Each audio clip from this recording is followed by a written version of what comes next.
রাজধানীর ৮ দিন medical college হাসপাতালে আজ ৩ লক্ষ টাকা জরিমানা করেছে ঢাকা দক্ষিণ সিটি কর্পোরেশনের নির্বাহী ম্যাজিস্ট্রেট দল এবং সেই অভিযান শেষেই কিন্তু একটি সংবাদ সম্মেলনের মাধ্যমে কিছুক্ষণ পূর্বে আমাদেরকে জানানো হয়েছে নিরাপদ খাদ্য আইনে ২ লক্ষ টাকা এবং ভোক্তা অধিকার সংরক্ষণ আইনে ১ লক্ষ টাকা জরিমানা করা হয়েছে।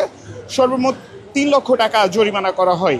এই অভিযানটি বিকাল ৩টা থেকে শুরু হয় এবং সন্ধ্যা ৬টা নাগাদ চলে, অর্থাৎ দীর্ঘ ৩ ঘন্টার এই অভিযানে সর্বমোট ৩ লক্ষ টাকা জরিমানা করা হয়, যেখানে খাদ্যদ্রব্য সমস্যার কারণে এই জরিমানাগুলো করা হয়। পাশাপাশি কিছু নোংরা জায়গা পাওয়া যায় ৮ দিন মেডিকেল কলেজ হাসপাতালে।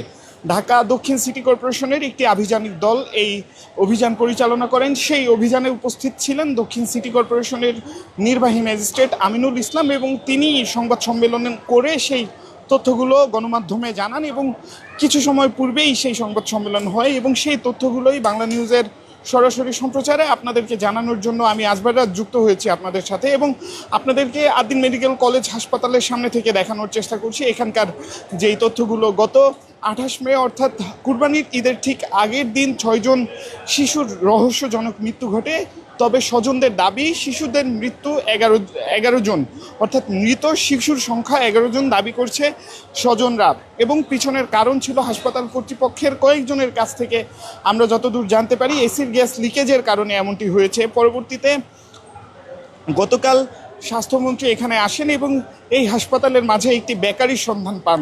তবে আজ যেই আভিযানিক দল ছিলেন ঢাকা দক্ষিণ সিটি কর্পোরেশনের যেই আভিযানিক দল ছিলেন তারা কিন্তু সেই বেকারিটি বন্ধ অবস্থায় পেয়েছে।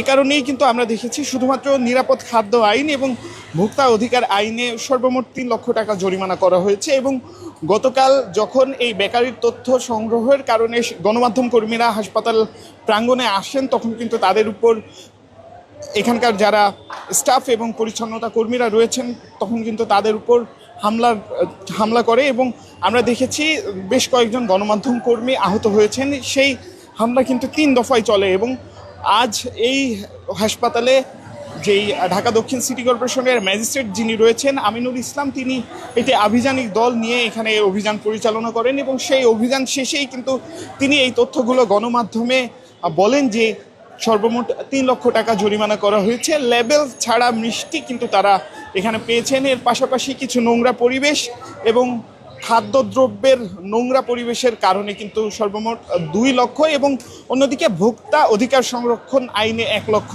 টাকা, সর্বমোট ৩ লক্ষ টাকা জরিমানা করা হয়েছে এবং সেই টাকা কিন্তু অভিযানের সময়ে সংগ্রহ করেছেন এখানকার যারা ম্যাজিস্ট্রেটরা ছিলেন, ঢাকা দক্ষিণ সিটি কর্পোরেশনের যিনি ম্যাজিস্ট্রেটরা ছিলেন। আমরা যদি আপনাদেরকে হাসপাতালের সামনের দৃশ্যটা একটু দেখানোর চেষ্টা করি এবং আপনাদেরকে দেখানোর চেষ্টা করছি হাসপাতালের সামনের যে দৃশ্যটি, এই যারা নিরাপত্তা রক্ষীরা ছিলেন তারাই কিন্তু গতকাল আক্রমণ করেছিলেন যারা সংবাদকর্মী যারা এখানে তথ্য সংগ্রহে এসেছিল এবং এই ছিল আমার কাছে ৮ দিন মেডিকেল কলেজ হাসপাতাল থেকে সর্বশেষ। পরবর্তীতে আবারও যুক্ত হব অন্য কোনো ঘটনা কিংবা সংবাদ নিয়ে। ততক্ষণ পর্যন্ত বাংলা নিউজের সাথেই থাকুন।